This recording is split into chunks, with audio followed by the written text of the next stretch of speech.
Hola, buenas noches, ¿cómo están? Dios los bendiga. Es una alegría volver a estar con ustedes en este nuevo año 2021.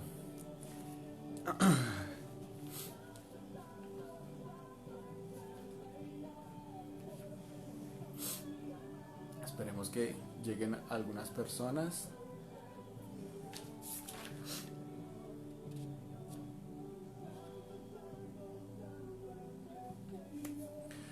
Buenas noches, ¿cómo están? Dios los bendiga. Es una alegría volver a estar con ustedes en este nuevo año 2021. Me, me alegra quienes están llegando por ahí. Hola, brothercito, ¿cómo estás? ¿Quién más veo? Es que están muy pequeñas las miniaturas. Hola, mi Rosy, ¿cómo estás? Buenas noches. Hola, Mili, Dios los bendiga. Me alegra saludarlos en este nuevo año. Espero que todos estén bien, que hayamos tenido un día que nos bendiga delante del Señor. Un día de pronto con corre-corres, pero pues aquí estamos. Una bienvenida a todos los que se van acercando. Hola, Guardito, por ahí veo las miniaturas que están llegando, las miniaturas de las conversaciones, ¿no? Marcela, ¿cómo estás? Dios te bendiga. Pili Hernández, perdón. ¿Cómo estás? Buenas noches, bienvenida. Hola, Eduardito, ¿cómo están? Dios los bendiga. Bueno, no sé si se alcanza a ver o que vamos a compartir hoy el tema de nuestro mes, que es negarnos a nosotros mismos. Les doy una bienvenida a todos ustedes a esta su iglesia, su casa R&B en Bogotá, Colombia. Amén. Para todos aquellos que van a compartir este mensaje a sus contactos, a las personas que ustedes sientan que necesitan oír un mensaje de parte de Dios, que creo que el Señor me ha dado para compartirlos con ustedes. Bueno, sin más ni más, quiero empezar. No espero demorarme mucho, como todos mis, mis charlas. Eh, Quiero que me acompañen a nuestra cita base, que es Mateo 16:24. Y no sé si por ahí se ve el título de la charla de hoy, y es tres pasos para negarnos a nosotros mismos. Bueno, antes de entrar a leer el texto base, eh, me ha golpeado muchísimo el tema que el Señor le dio a nuestra pastora este mes, porque es algo con lo que constantemente estamos batallando. Es algo con esa lucha interna constante que tenemos. Emanuel Espinosa, en su libro Enséñame a Vivir, narra la vida cristiana como dos perros de una raza fuerte, un pitbull y un rottweiler, y representaba, o sea, esta analogía dando a entender que la carne y el espíritu son esos dos perros, y siempre va a ganar aquel a quien tú alimentes más. Entonces siempre vamos a estar en esa constante lucha de negarnos a nosotros mismos. Y quiero que me acompañes al capítulo 16 del versículo 24 de Mateo, del Evangelio según San Mateo. Y dice así el versículo 24. Luego Jesús dijo a sus discípulos: si alguno de ustedes quiere ser mi seguidor, tiene que abandonar su manera egoísta de vivir, tomar su cruz y seguirme. Listo. Para meter un poquito a todos nuestros oyentes en contexto, ¿por qué el Señor Jesús llegó a pronunciar o a exigir este mandamiento? Porque no es un consejo, no es una opción. El Señor le dijo: si usted quiere algo, la letra chica del contrato, o no tan chica del contrato, porque lo está diciendo abiertamente, es dejar su egoísta manera de vivir, tome su cruz y vaya detrás de mí. El Señor Jesús, en el inicio del capítulo, viene en un conflicto con los principales sacerdotes, con los fariseos y con los maestros de la ley, porque ellos estaban demandando de Jesús una explicación, una señal. una muestra de que verdaderamente Él era quien estaban esperando por tantos años. Y el Señor simplemente a estas personas se cierra, les da una respuesta concreta y les dice: yo no les voy a dar otra señal o otra muestra más de la que tuvo el profeta Jonás. Y eso lo podemos ver en los primeros versículos del capítulo. Y esta conjetura o esta conversación o disputa que tuvo el Señor con ellos lo lleva a preguntarse si los que están fuera de mi cobertura, por usar un término, los que no andan conmigo, están preguntando yo quién soy. Entonces yo quiero saber, los que están conmigo, qué dicen que yo soy o qué dicen quién yo soy. Y en el versículo número 13, el Señor comienza a abrir un tema de conversación con sus discípulos. Y yo me lo puedo imaginar, el Señor así casual caminando con ellos, y abre el tema de conversación y les pregunta la siguiente frase, o les hace la siguiente pregunta. Cuando Jesús llegó a Cesarea en Filipo, les preguntó a sus discípulos, versículo 13: ¿quién dice la gente que es el Hijo del Hombre? Versículo 14. Bueno, contestaron algunos. Algunos dicen que eres Juan el Bautista, otros dicen Elías, y otros dicen Jeremías o algún otro de los profetas. Y esto me lleva al primer punto de la charla. Repito el título: 3 pasos para negarnos a nosotros mismos. Y el primero es ese: conocer al que me lo está demandando. El primer paso para poder negarme a mí mismo o abstenerme de las cosas que a mí me gustan es saber quién me está diciendo evita hacer esas cosas. Y el Señor abre esa pregunta y les dice a los discípulos: ¿quién dicen la gente que es el Hijo del Hombre? Y en el versículo 13 Jesús abre ese tema de conversación únicamente para descubrir qué tanto sabían sus discípulos acerca de él. Y al igual que en esa época, hoy en día muchas veces Dios va a permitir en nuestro diario vivir un entorno y circunstancias complejas para recordarnos quién es Él verdaderamente, para recordarte quién es el que te ha llamado a hacer lo que estás haciendo, y de esa manera recobrar o recuperar la confianza en Él. Lo digo porque en esta semana en el lugar donde trabajo se han visto muchos casos ya confirmados de este virus que nos está azotando en esta época, en esta generación. Y de mi corazón podía ver la angustia de muchas personas, la desesperanza, el afán, el sinsabor de saber que llegó a sus puertas este tipo de circunstancias o de afecciones de salud, y yo podía de pronto descansar en Dios, que Él ha puesto una confianza, pero el Señor me llevaba más allá de tratar o de procurar compartir esa confianza a aquellas personas que en este momento están atravesando circunstancias complejas. Y por ese lado, aquí podemos seguir leyendo el texto. Y en el versículo número 15, entonces les dice el Señor: ¿y ustedes quién dicen que soy yo? El 16 dice: Simón Pedro contestó: tú eres el Mesías, el Hijo del Dios viviente. Y aquí hago un paréntesis, quiero como dar mi punto de vista acerca de esta afirmación de Pedro, porque Pedro tuvo una revelación del Padre mismo acerca de la identidad de Jesús. Esa convicción de Pedro acerca de que Jesús era el Mesías no nació de una conversación que ellos dos tuvieron aparte. A Pedro mismo se le reveló de parte del Padre. No fue Jesús, fue el Padre quien le dijo a Pedro que al que él seguía era el Mesías esperado. O sea que Pedro, para poder dejar su trabajo, su flotilla de barcos, porque él no pescaba aficionadamente con una caña, él tenía una flotilla, él tenía empleados, él tenía una empresa de pesca a la cual él abandonó por estar detrás de Jesús, porque él supo de parte del Padre quién era Jesús y a quién estaba siguiendo. Y el hecho de saber que Jesús es por quien nos negamos,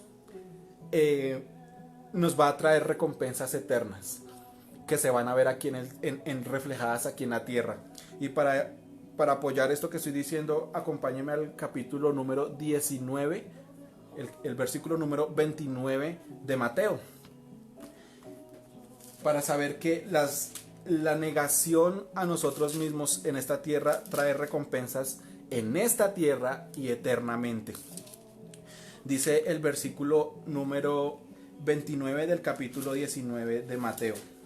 Dice así: todo el que haya dejado casas, está hablando de propiedades, o hermanos, está hablando de familia, o hermanas, padre o madre, o hijos, o bienes, valores, cosas monetarias, por mi causa recibirá 100 veces más a cambio.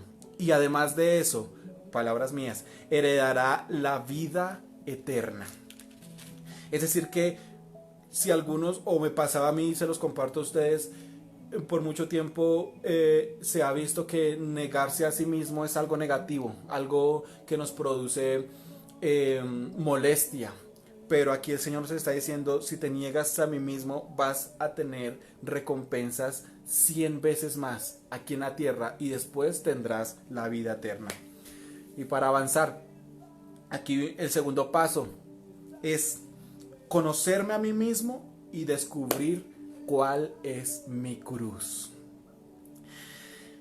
Este paso es fundamental para poder encaminarte en el propósito correcto que Dios tiene para tu vida. Conocerme a mí mismo.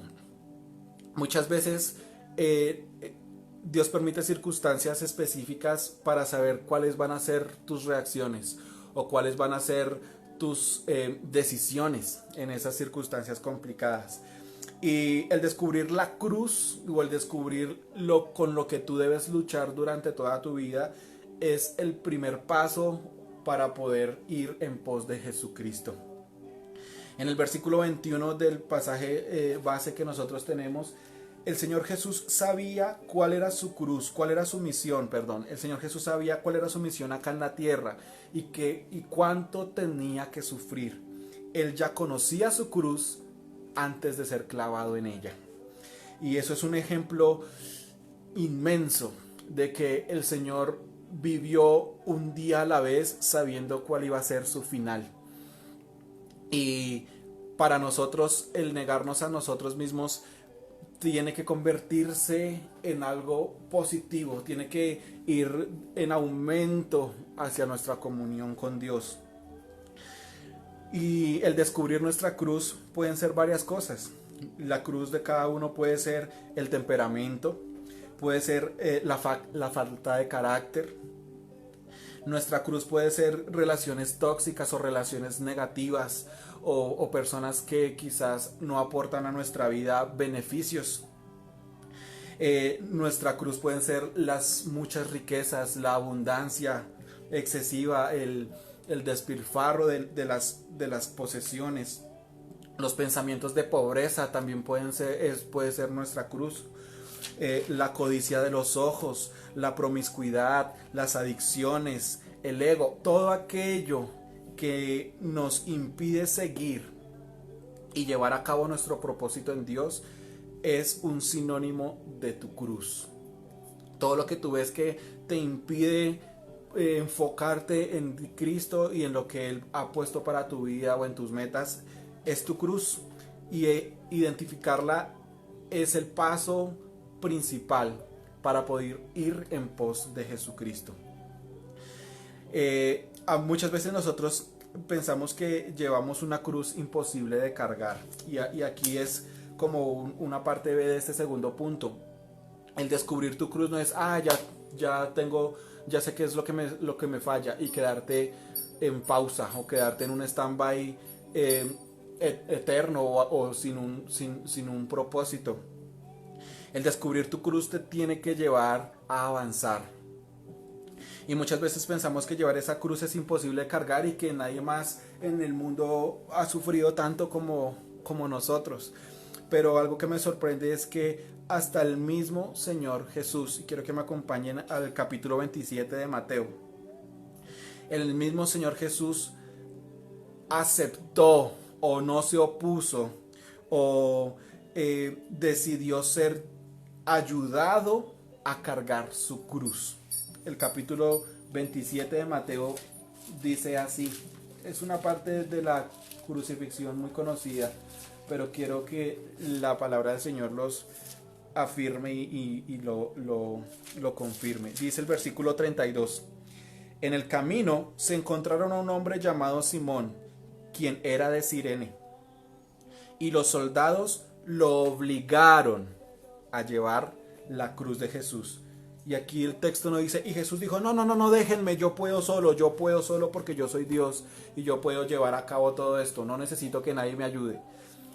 Jesús aceptó que alguien más llevara su cruz.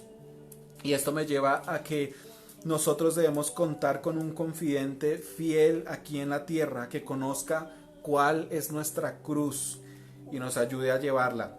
Nos en silencio acepte que es nuestra falla y nos ayude a alcanzar esa meta que es en Cristo con nosotros. Y para esto quiero también que me acompañe a la carta de Santiago, el capítulo 5, versículo número 15. Dice así, la carta universal del apóstol Santiago, capítulo número 5, el versículo número 15 y 16 dice así: confiésense los pecados unos a otros. Dice así, voy a leer desde el 15, perdón.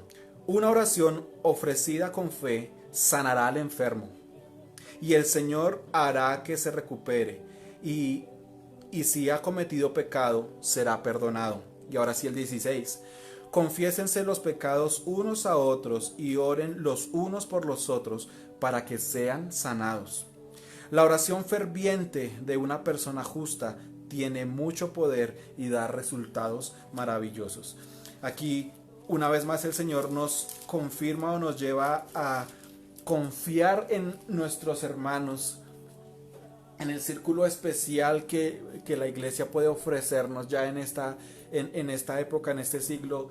Ya debemos dejar de pensar que la iglesia es un lugar de chismes, que la iglesia es un lugar donde solamente se va a reunir gente perfecta. No, en la iglesia es un hospital de gente enferma espiritual para poder ser sana y poder ser luz a muchos que siguen en oscuridad.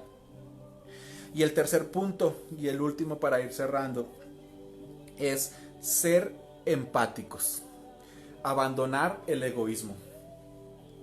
Y el versículo número 25 de donde estamos nosotros leyendo, el Señor Jesús comienza a dar unas razones más fuertes. Y para no desviarnos un poquito del texto, quiero continuar. El Señor Jesús en el versículo número 17 le dice a Simón Pedro: bendito eres, Simón, hijo de Juan, porque mi Padre que está en el cielo te lo ha revelado. No te lo aprendiste de algún ser humano, dice el 18. Ahora te digo que tú eres Pedro, que significa roca. Y sobre esta roca edificaré mi iglesia, y el poder de la muerte no la conquistará. Y te daré las llaves del reino del cielo, y todo lo que prohíbas en la tierra será prohibido en el cielo, y todo lo que permitas en la tierra será permitido en el cielo. Y les advirtió severamente a los discípulos que no le contaran a nadie que era el Mesías. Y dice el versículo número 23, a partir de entonces Jesús empezó a declarar abiertamente a sus discípulos que era necesario que fuera a Jerusalén y que sufriera muchas cosas terribles de manos de los ancianos, de los principales sacerdotes y de los maestros de la ley religiosa. Ellos lo matarían, pero al tercer día resucitaría. Entonces Pedro lo llevó aparte y comenzó a reprenderlo por decir semejantes cosas. Dios nos libre, Señor, dijo. Es más, que eso no te suceda a ti. Jesús se dirigió a Pedro y le dijo: apártate de mí, Satanás. Representas una trampa peligrosa para mí. Ves las cosas solamente desde el punto de vista humano, no desde el punto de vista de Dios. Y hago un paréntesis aquí también. El famoso Pedro fue un hombre con una fe muy estable.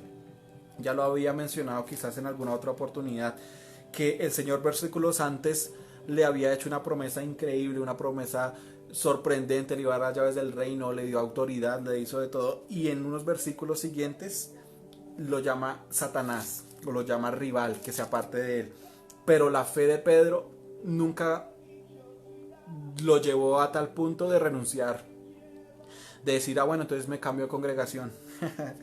El versículo número 24 dice, y Jesús, después de haber reprendido a Pedro, le dice, si alguno de ustedes quiere ser mi seguidor, tiene que abandonar su egoísta manera de vivir, tomar su cruz y seguirme. Y en el versículo 23 viene a explicarnos o a desglosarnos el punto 3 de esta charla, ser empáticos. El Señor le dice en el 25, si tratas de aferrarte a la vida, la perderás, pero si entregas tu vida por mi causa, la salvarás. Muchas veces nosotros, por ir tras el éxito en la vida de una manera obsesiva, este éxito puede llevarnos a olvidarnos qué es vivir. Jesús fue la persona más empática porque él, sabiendo lo que él tenía antes de tomar un cuerpo, él tuvo empatía con la humanidad. Él dijo, ¿a quién? El Padre dijo, ¿a quién enviaré? Y el Señor dijo, aparéjame un cuerpo y yo iré a salvarlos. ¿Por qué? Porque él ya sabía que estábamos destinados a tener una eternidad sin él, una eternidad lejos de sus propósitos, lejos de la causa del pecado. Y Jesús llevó una vida ejemplar porque nunca se aferró a ella. Y esto es algo que el Señor me venía como insistiendo y meditando yo en lo que el Señor me estaba dando esta tarde con respecto a la charla. Y el Señor me decía, yo viví una vida ejemplar porque nunca me aferré a las cosas que tuve en la tierra. Nunca se aferró al éxito, nunca se aferró a las multitudes, nunca se aferró a la fama que tuvo, nunca se aferró a la gloria que pudo haber mostrado en muchas ocasiones frente a sus discípulos. Él nunca se aferró a eso, y esa empatía lo llevó, o esa compasión por la gente lo llevó a vivir una vida ejemplar. Él se desprendió de todas las cosas terrenales. Y lo que quiero cerrar, o con lo que quiero cerrar esta charla, es entregar nuestra vida a Cristo. Es la forma más fácil de alcanzar el éxito. Sigue diciendo el Señor Jesús a los discípulos, y viene el versículo 26. ¿Qué beneficio obtienes si ganas el mundo entero, pero pierdes tu propia alma? ¿Hay algo que valga más que tu alma?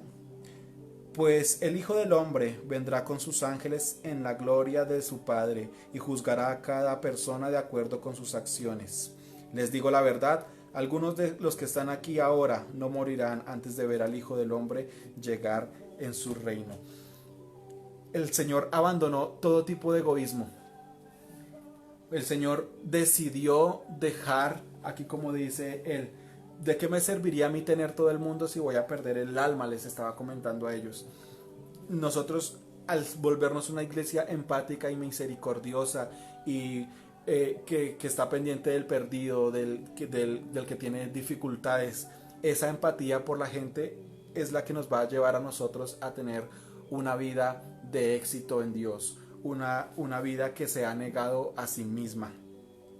Y ya para cerrar a esto, quiero dejarles abierta esa pregunta que el Señor les hace a los discípulos en el versículo 26. Dice, ¿qué beneficio obtienes si ganas el mundo entero, pero pierdes tu alma, amigo? Te quiero dejar esa pregunta en el corazón. Y para terminar, quiero que me acompañes a la persona que nos demostró la mayor, nos dejó la mayor muestra de empatía. y estoy hablando del Señor Jesús. Pablo lo describe en la carta que le escribe a los Efesios, en el versículo número, a los Filipenses, perdón, en el versículo número 3 del capítulo 2. Filipenses 2:3 dice: no sean egoístas, y con eso quiero cerrar. No sean egoístas, no traten de impresionar a nadie, sean humildes. ¿Y qué es ser humildes? Es decir, considerando a los demás como mejores que ustedes. No se ocupen solo de sus propios intereses, sino también procuren interesarse en los demás. Y eso es una palabra que también me ha golpeado a mí personalmente. Dice el versículo 5: tengan la actitud que tuvo Cristo. Y en esto también quiero resumir lo que el título de este mensaje. Negarse a sí mismo es una cuestión de actitud. ¿Cuál? La que tuvo Cristo. ¿Cuál fue esa actitud? Dice el versículo 6. Aunque era Dios, no consideró que el ser igual a Dios fuera algo a lo cual aferrarse. En cambio, renunció a sus privilegios divinos. No eran privilegios comunes, eran privilegios divinos. Adoptó la humilde posición de un esclavo y nació como un ser humano. Cuando apareció en forma de hombre, se humilló a sí mismo en obediencia a Dios y murió en una cruz como morían los criminales. Qué acto de negación más sorprendente e inigualable. Y Pablo aquí nos está demandando que nuestra actitud sea como la que estamos describiendo. Y dice el versículo número 9: por todo eso que hizo Jesús, por lo tanto, Dios lo elevó al lugar de máximo honor y le dio el nombre que está por encima de todos los demás nombres, para que ante el nombre de Jesús se doble toda rodilla en el cielo y en la tierra y debajo de la tierra, y toda lengua declare que Jesucristo es el Señor, para la gloria de Dios Padre. Y este último versículo lo llevo con el pensamiento que tenía este punto 3. La mejor muestra del éxito es entregar tu vida a Cristo. Y querido amigo que me escuchas, o hermano que ya estamos en el mismo caminar con Cristo, que el negarte a ti mismo sea una tarea diaria, sea un compromiso constante de Dios en tu vida. Y no es fácil, porque el hecho de intentarlo por nuestros propios medios siempre va a haber un fracaso. Por eso necesitamos de la ayuda sobrenatural del Espíritu Santo. Y si de pronto tú sientes que te cuesta negarte, porque yo también me meto en ese listado de que no es fácil negarnos, quiero que me acompañes en una pequeña oración, en una corta oración, para que el Espíritu Santo sea poniendo en nosotros ese querer como el hacer. Padre bueno que estás en el cielo, tú que conoces el corazón de todas las personas que están escuchando este mensaje y lo escucharán, Señor, más adelante. Yo te pido que tu Espíritu Santo sea redarguyendo los corazones para que podamos conocer quién es el que nos está diciendo: niégate a ti mismo, niégate a tu egoísta forma de vivir, toma tu cruz y sígueme. Señor, te pedimos que tu Espíritu Santo sea revelándonos al Hijo, así como el Hijo nos reveló al Padre a través de todo lo que hizo aquí en la tierra, Señor. Y yo te pido que seas fortaleciendo el corazón de cada persona que hoy toma la decisión de ir tras de ti, Señor, porque tenemos una recompensa eterna, Señor, una recompensa eterna de cuando vengas por nosotros, decirte: Señor, me negué y todos ellos también se negaron junto conmigo, Señor. Te damos gracias, Señor, por aquellas personas que hoy en esta hora abren su corazón y te dicen: Dios, yo quiero que entres en mi vida y me ayudes a negarme a lo que me aleja de tener una vida que te agrade. En el nombre de Jesús, entra en mi corazón y haz conforme a tus propósitos y para lo que me diseñaste. En el nombre de Jesús. Amén y amén. Querido amigo, querido hermano, Dios te bendiga mucho, el Señor Jesús y nosotros como iglesia te amamos entrañablemente. Síguenos en nuestras redes sociales, acompáñanos a bendecir al Señor y a darle gracias por tantas cosas que Él permite que pasen en nuestro diario vivir. Y conéctate con nosotros en nuestros servicios, en los horarios habituales. Dios te bendiga mucho y te amamos en Cristo.